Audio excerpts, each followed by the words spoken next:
My mother says, if you haven't got anything nice to say, don't say anything at all. And normally, I completely ignore that. Yep, we noticed. But after Christchurch, I thought, yeah, okay, I shut up. And I was disgusted by what I saw. In moments, people rushed to Twitter, gushing their sorrow.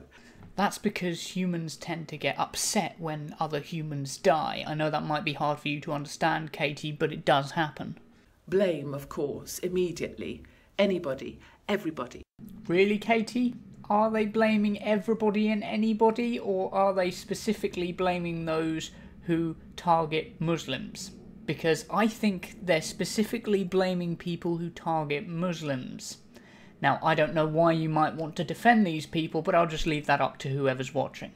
Anybody white or conservative, a senator in Australia, suddenly the fall guy, the understudy for the shooter, he's white, he'll do. Now you're making it sound like this was just a random Australian senator who they started picking on because he was white, and not because he said that Muslim immigration was to blame for this attack. Also, before you made a video condemning people for blaming external factors, you probably should have checked that the Australian senator who you were defending hadn't already started blaming external factors, because that would completely undermine your argument and that would be a really bad idea.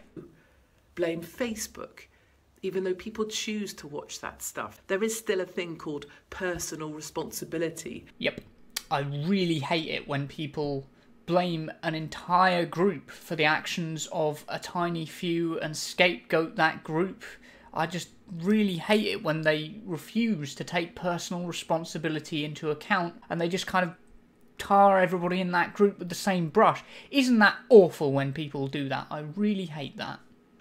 I've watched people blame the media. I wonder why they might have blamed the media. What could it have been that possibly made them think that the media might be in part responsible for this? And others specifically take the fall, like Judge Janine, now booted off her show for 2 weeks for once threatening to criticise Ilhan Omar. What is it? Are we just not allowed to criticise Ilhan anymore? Is that what this means? Except the Fox News presenter didn't just criticise Ilhan Omar, did she? What she said was that Ilhan Omar would put Sharia law before the US Constitution as a senator, which is a lie, which is targeting Ilhan Omar for her religion. So she's not threatening to criticise her, she's targeting her for being Muslim. I fear the thing we're not allowed to say, the thing we're not allowed to talk about. And now let us talk about the things we're not allowed to talk about. What? So how can you talk about something if you're not allowed to talk about it? That doesn't make any sense. In all of this is that the world has gone wonky. People feel like this. People came on and said, this is not us. Yes, this is us. This is where we're at. People feel like this. People feel pushed out. People feel like strangers in their own country. Yes, Katie, because people like you have been telling these people for years that Islam, Muslims and immigrants are to blame for all of their problems. That's why people are blaming you now. And now you're just telling us, oh, well, that's just how it is. It's nothing to do with me. I didn't do any of that. It's nothing to do with me. I just fed him all that information, all those lies about Muslims and immigrants and all the horrible stuff that you've been pumping out for years, and now you're trying to say, oh, we can't blame external factors. No, you don't get off that easily. I'm not letting you off that easily.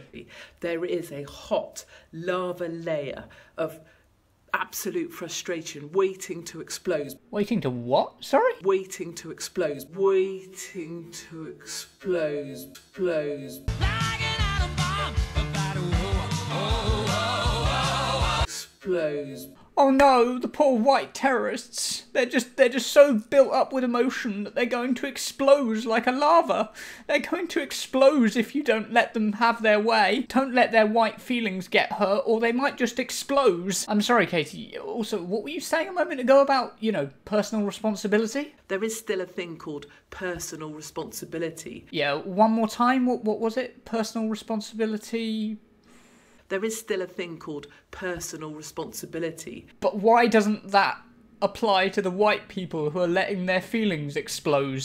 Why don't they hold any personal responsibility? What are you talking about? It's because we're not allowed to think stuff, we're not allowed to say stuff, we're not allowed to... Even our thoughts are policed. Even our thoughts are policed.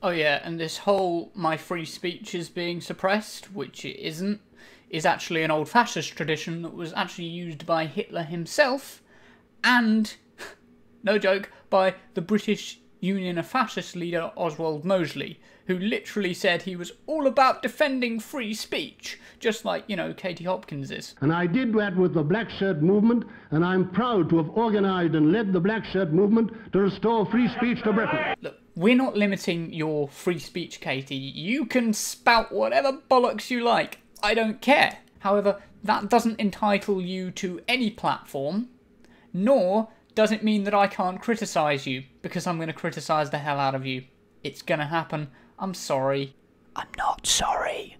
So yeah, just don't expect to be held on any platform or have your views go uncriticised, because it's not going to happen. If you like this video, please consider subscribing to my YouTube channel or following me on Twitter, Instagram, Facebook, or via laser tracking surveillance drone.